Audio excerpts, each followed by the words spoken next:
From the Ohio State Bar Association, this is Law You Can Use.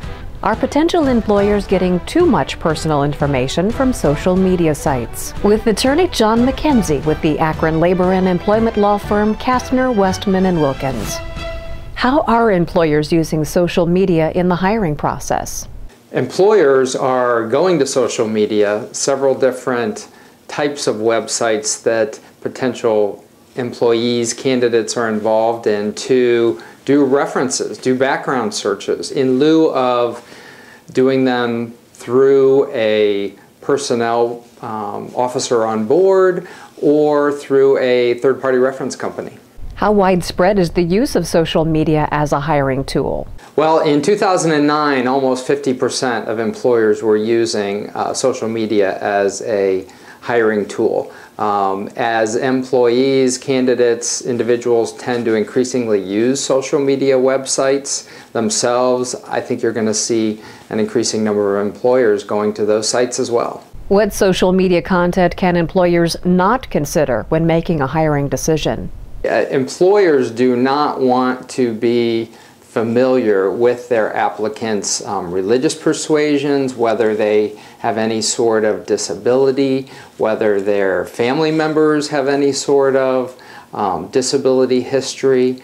Really, employers don't want to know the race of an applicant for employment. They really shouldn't know that.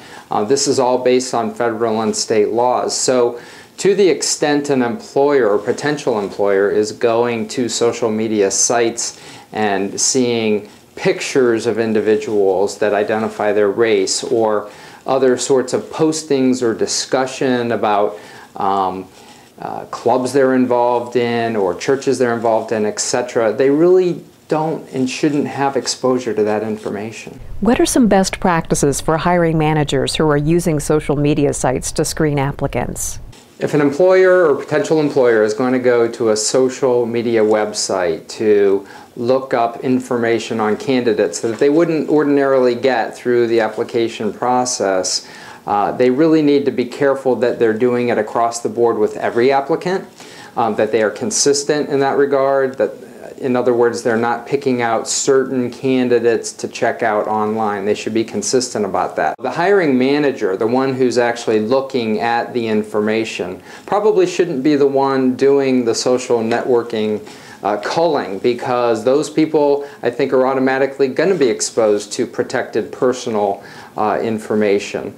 And so, quite frankly, there should be a separate person kind of culling through that information on social media network sites. The other thing that has become increasingly an issue lately is employers relying on reference information on candidates through social networking sites, and this has been in the news a lot lately.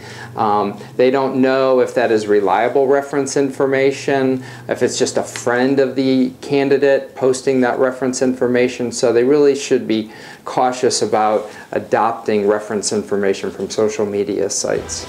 This has been Law You Can Use from the Ohio State Bar Association. Details on this and other legal topics are available at ohiobar.org.